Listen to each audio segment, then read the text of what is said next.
What is good, everybody? Welcome back to Real Fan Sports. My name is Zach. We're back again with another reaction here to Rick's F1 addiction. And the video is called The Ferrari Experience. And as a guy who has committed their loyalty to Ferrari, it has definitely been an experience. Ferrari has been the supercar that I've always dreamed of. So I felt like it was only fair. I support them, even though knowing all the craziness that goes along with it.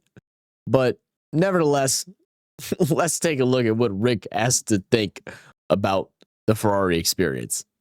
Let's go. It says we're going back. So back. That makes me nervous. We are so back. It's so over. We are so back. It's so over. This is the Ferrari experience. A complete emotional roller coaster that goes up and down and merry-go-round. But this is only through a Ferrari fan's perspective. Now this is the Ferrari experience through a Ferrari driver's perspective. Pure utter suffering even if good things happen. See, after years of looking at Ferrari's performance in Formula 1, I can confidently say that Ferrari is a team of constant ups and downs. But as much as there are ups, the downs are the ones with the lasting effects, especially on their drivers. Felipe Massa looked like he was gonna win in 2008 until a slow Glock got overtaken by Lewis Hamilton, making McLaren champions by a point. Result, Felipe's hairline was never the same again. Then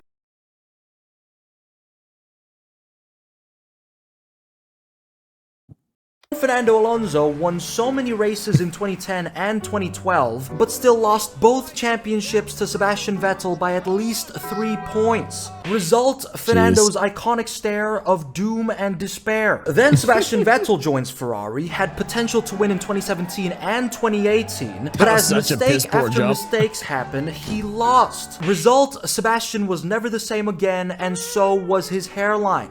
Then Carlos Sainz joins the team, wins multiple races, and became the only non-Red Bull driver to win in 2023. But then Ferrari blew his car.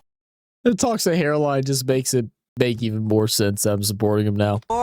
Fired him and pissed on his grave. Result, another case of premature balding. I'm joking, Carlos fans, this picture is edited. Thank fucking God. And finally, Charles Leclerc looked like he was gonna win in 2022, but then Ferrari did their usual circus show. Result, it traumatized Charles so hard that he had nightmares about pit stops. Oui, mais je dormais et je me suis réveillé dans un cauchemar. Et t'as crié Box, box. Box now, box, box now, box for hard.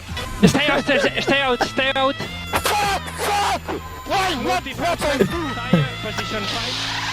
And this Ferrari experience has yet claimed another victim, Lewis Hamilton, who has since 2025 joined Ferrari.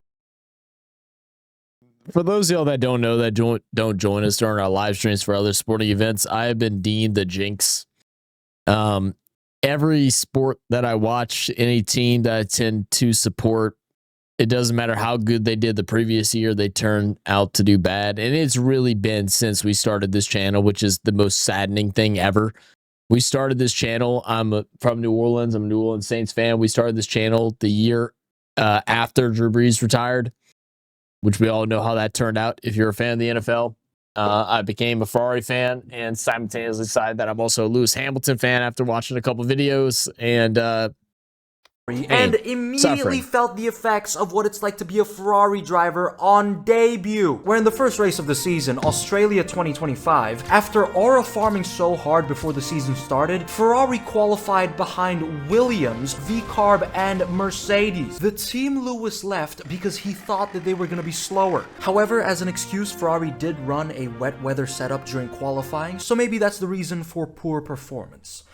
But then the race started. All of my possible excuses were thrown out the window. Because when the race began, the track was flooding with water, which resulted in Isaac Hadjar, Carlos Sainz, and Jack Doohan crashing almost immediately. Then my favorite rookie crashed on lap 30, and this is where it gets interesting. After Fernando crashed, a safety car was brought out, which had everyone on slicks. But after 9 laps, it started raining again. and so everyone pitted. But Ferrari decided to stay out on hards. This was when I knew it was over, because Ferrari has done this way too many times. Is this a team decision or a driver decision to stay out on hards in those wet conditions? Were they just expecting it to dry out and then be like, all right, we'll be okay? Canada 2024, Hungary 2022. Whenever Ferrari puts their drivers on hards, you know it's gonna be a bad day. And it does become one when Liam Perez crashes into the barriers, bringing out a safety car. And Ferrari pitted so late that they came out in 9th and 10th. But just before you'd think that this was Ferrari at its peak clown levels, just a couple of laps earlier before it started raining hard, Charles Leclerc and his race engineer gave us this iconic Ferrari team radio moment. Even with DRS, it's proving really difficult for Hamilton. Is there a leakage? A leakage of what? I have the seat full of water, like full of water. Must be the water. Let's add that to the weather filter. This man really said it must be the water. Amazing work, Ferrari engineers. I did not know that water is wet, the sky is blue, and tires are red. Hold on now. Is water really wet? Is water really wet? How insightful. I swear Ferrari team radio is so bad that Charles could be in Saddam Hussein's little hiding place, have water filling the cave drowning him, and his engineer would just say, it must be the water. And Lewis Hamilton was also being bombarded by his race engineer, constantly telling him to press the K1 overtake button. Can you use K1 when you close? Into it, please.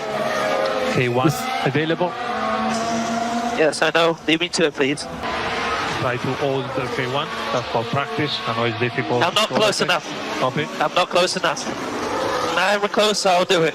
Like they're assuming Lewis Hamilton, the 40-year-old grown-ass man, is a 2-month-old baby driving a Formula 1 car for the first time. So Chuck Leclerc and Lewis Badminton finished in 8th and 10th, while Alex Albon, Baby Stroll, Nico Hulkenberg finished ahead of them, and Oscar Piastri, even after spinning out of the race for a solid 2 minutes, still finished ahead of Lewis in P9. And Kimi Tortellini, after nearly bottling his debut, finished in P4. I have to say, Lewis really did experience all of the years of Ferrari torment in just one race. While for Charles, it was just another Sunday. But I find it so funny how Ferrari hyped themselves up so hard just for both of their drivers to be behind Lance Stroll in the championship. That might be the most Ferrari thing ever. We're gonna win so much, you may even get tired of winning.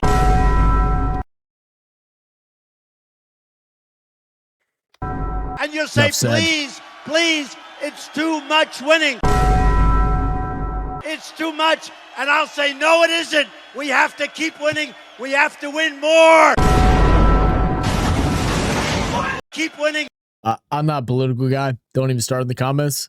This dude's an NPC, though. Shut the fuck. Get the fuck. We have to win more.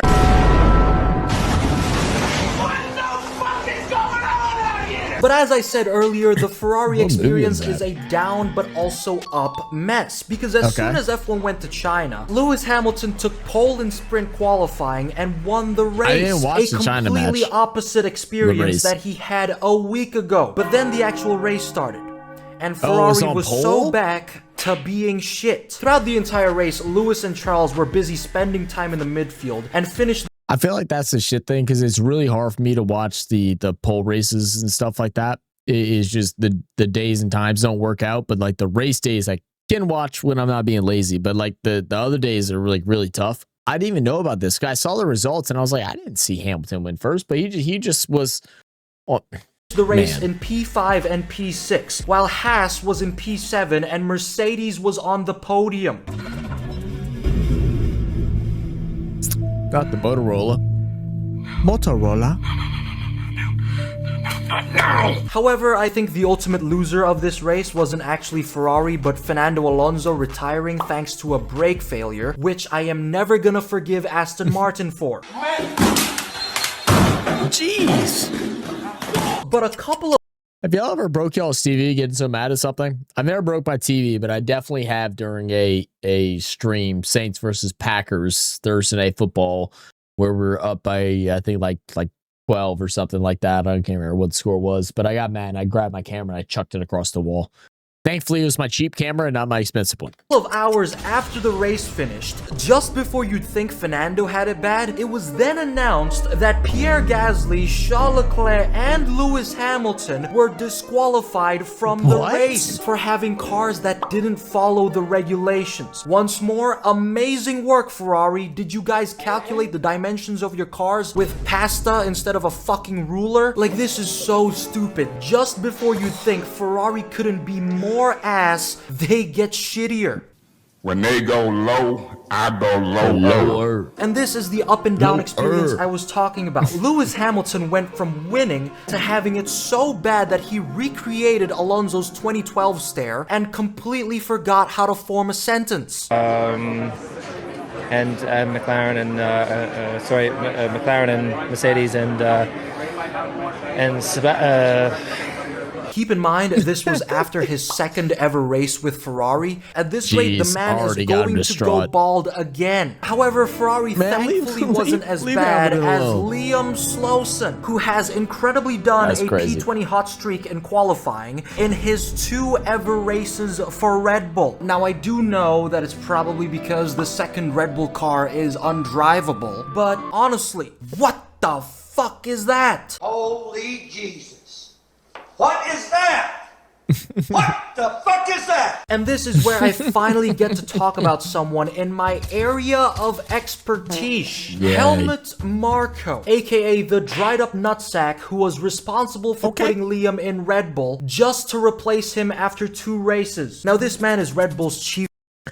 Tsunoda drove amazingly at the Japan Grand Prix, by the way. Chief headhunter who decides who gets a seat and is also known for some of the most horrible takes in Formula 1. Like, he literally said that Isaac Hadjar crying after he bottled it on the formation lap in Australia was embarrassing. Grandpa, you are the real embarrassment of Red Bull. Helmut Marko's comments are so hateful and stupid that if you told me tweets from Kanye West actually came from him, I'd believe you. I turned down 3 photos this week with Make-A-Wish kids in wheelchairs. Yup, definitely something Helmut Marko would say, because Grandpa Marko is the type of guy to not hire Joe Granu because he thinks he's gonna eat his dogs, put Liam in RB before Yuki because this is what he assumes Yuki.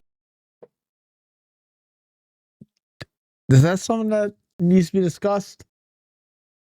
Like, I don't want to get into that kind of discussion, but is there dogs? Put Liam. Is there some, you know? Okay. In RB before Yuki because this is what he assumes Yuki sees in a Formula 1 car. Criticize Sergio Perez because he's Mexican and not hire Lewis Hamilton because he believes that he's gonna steal something. Like, I am 90% sure Helmut Marko is the same guy who screamed slurs on a plane wearing a Burger King hat. And also, Grandpa himself probably has it worse because he actually looks like he's been living off of dog flesh, has stolen a lot of people's joy for Formula 1, and unlike his racist perceptions of Checo and possibly Yuki, this is what Helmut sees in a Formula 1 car. Notice how it's black because he was so fucking blind to not consider Yuki in the first place. So time to go to bed, Grandpa. Time to go to bed. Now with all that being said, my point is... There's a lot being said in a joke right there. A lot being said. I don't even know where to begin to try to actual like an explanation. There's a lot being said right there. If anyone has one, please go for it. I'd love to understand it a little bit more. I do not the ins and outs, you know, both sides. Care if Red Bull or Christian Horny really doesn't want like Yuki only in the one second side to seat follow because he can't molest him like he does with all his other co-workers. Talent of Yuki's level needs to be put in a competitive car, period. Honestly though, get him out of Red Bull because they don't deserve Yuki at all, let alone Is Yuki really like that? Is Yuki really like that? Max. But going back to Ferrari, they are clearly being held back by a number of things, which is why I have done thorough research and created a list of the main culprits behind Ferrari's fuck-ups. Culprit number 1, race engineers, the ones solely responsible for your favorite Ferrari team radio moments, such as saying "we are checking" as Carlos Sainz's car blows up, saying Charles would be in P1 if he stays in first place. Oh, Lord. At this pace, what are we looking for in terms of position? If we can keep Bottas behind P1. Wow. That is the John Madden call that I've ever heard. Y'all ever heard John Madden? Y'all know the great John Madden. Madden, all the football games, right? The team that scores the most points is going to win today. How insightful. And said, stop the car, as Sebastian Vettel's brakes failed. Brakes failed. The brakes failed. Brakes failed. No more brake pedal. Brake line exploded. He's making up for that at the moment. I can literally not stop the car, so I have to wait. We wanted to get racing with the Ferraris. And Sebastian Vettel locks up, goes straight through. Amazing, Ferrari. Telling your driver to stop the car as he's plowing through the runoff area. Again, how insightful. Now, the reason why I'm bringing this up is because I believe that Ferrari engineers are actually AI generated. Like, they might just have brain chips installed, programmed with ChatGPT. Hey, Siri. Okay. How much is... Have y'all seen the videos of doctors now using ChatGPT in front of their patients? Have y'all seen that recently?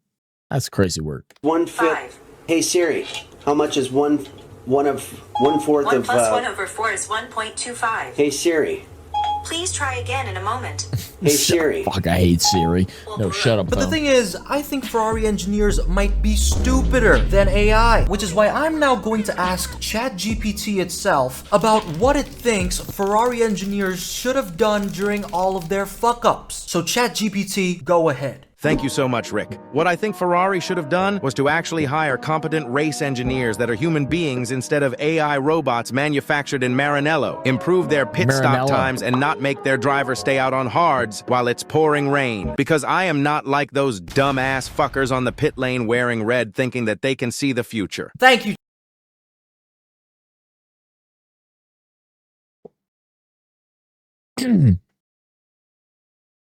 ChatGPT, it's almost like I said it myself. Now, culprit number 2, race strategy. Once again, I think is AI generated. And I actually voiced this out on a recent podcast episode where I crashed out so hard over Ferrari's horrendous strategy choices in Australia. And yes, I do podcasts, but they're more like rants and meltdowns. But here's a little snippet of what I had to say about Ferrari. And I always find it so impressive how Ferrari engineers manage to give less information after saying paragraphs of words. Lewis asked his race engineer when the rain started pouring in Australia. He asked, is there more rain coming? And he got a response saying negative, hopefully, let's see, it is still raining in the pit lane. That might be a worse response than just getting no. Don't get me wrong, Australia's weather is crazy because like Australia, like they were just not just but a couple days ago or a week ago now where rain was supposed to pass and it just didn't, just sat and hovered for like 48 hours. But like, you got to give a better answer than that, bro. Just say, yes, there's going to be more rain. So get prepared for it. Like, what are we talking about? At all. Is more rain coming? Negative. Just this. Hopefully. Let's see. Still raining in the pit lane. I am starting to believe that Ferrari engineers are in fact manufactured. And I think I'd want to slap the piss out of somebody that said that to me.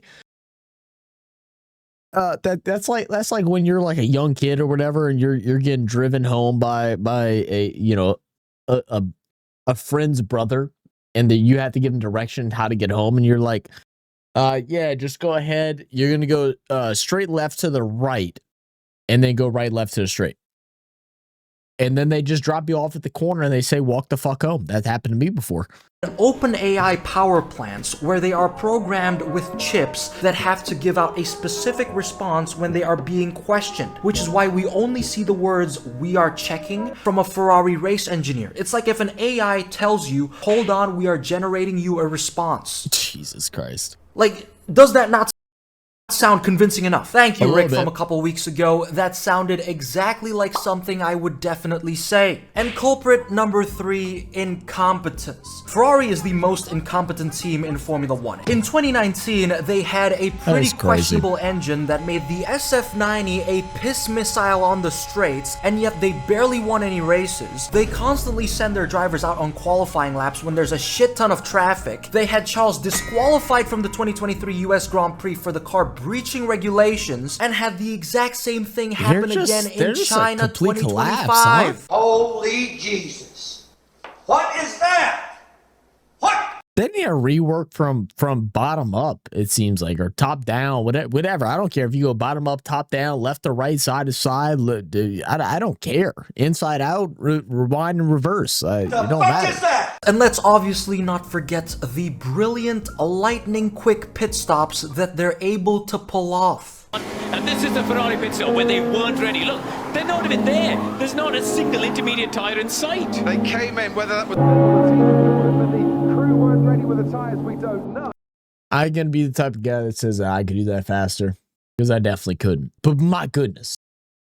So in summary, Ferrari's race engineers are AI robots programmed with Ferrari GPT. I won't be surprised if they use AI to come up with race strategies, and they also have zero competence. And all of this causes ups and downs in the Ferrari experience. Like Charles winning in Monaco just for Ferrari to get a double disqualification about a week later. It's always an up and down mess, whether it's years apart, months apart, or race weekends apart. And this has especially taken a toll on Charles Leclerc. And since I'm a professional F1 yapper, I again did thorough research.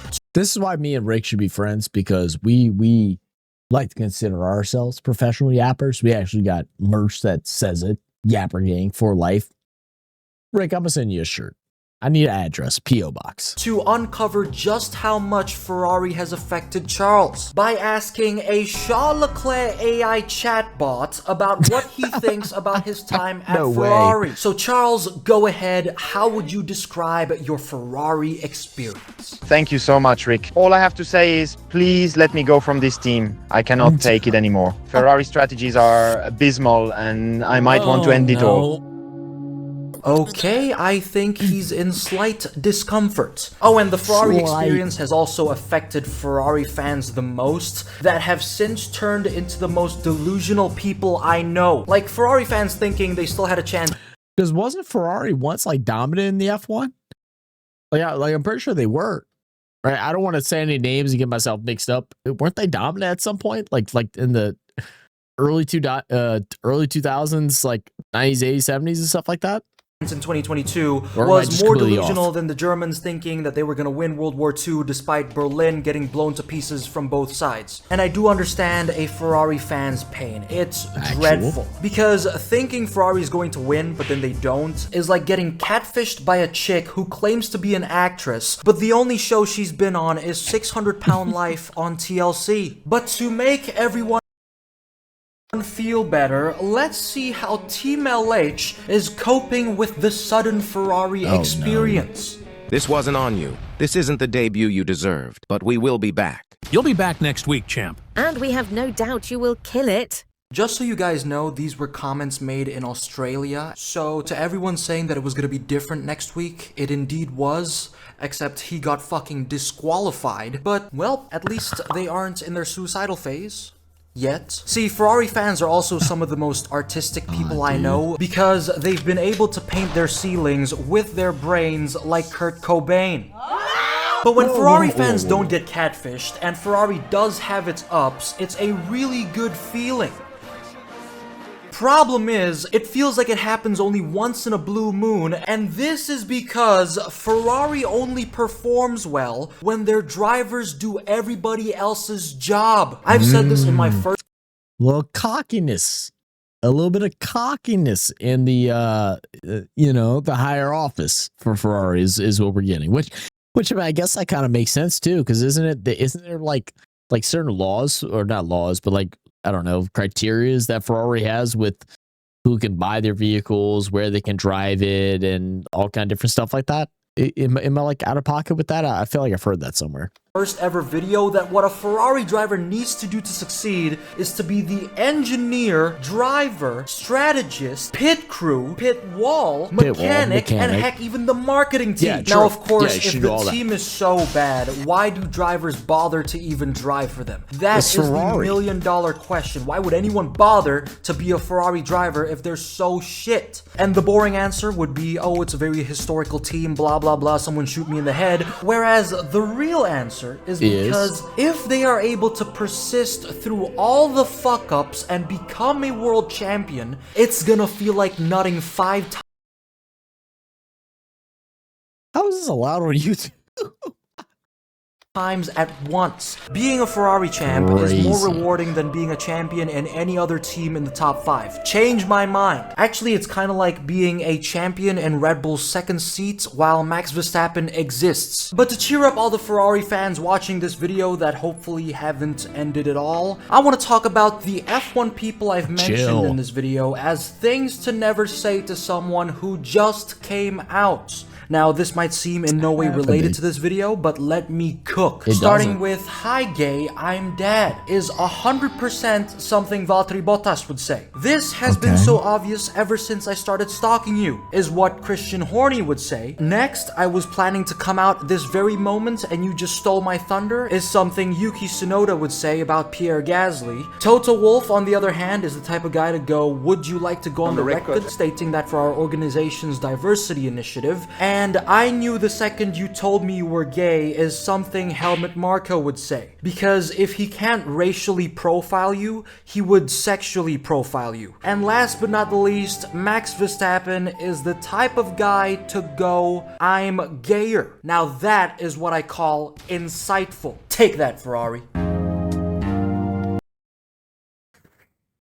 Subscribe to Rick's F1 addiction. I'm a living pain and suffering. I'm riding with Ferrari till the day I die. It's just what happens, even though I'm joining the party late. Thank y'all for being part of Real Fan Sports. Thank y'all for tuning in to all the videos that we've done with F1. I hope y'all come and tune into more of our live streams. We're trying to do a little more as the season progresses and as the years progress. We do appreciate y'all being part of our family. We cover sports from all around the world, and we hope y'all enjoy all the multitudes of different stuff that we do in our community and hanging out with us and all that fun stuff, man. But shout out Rick, as always. Appreciate you guys. Love you guys. And we'll catch y'all on the next one. Cheers.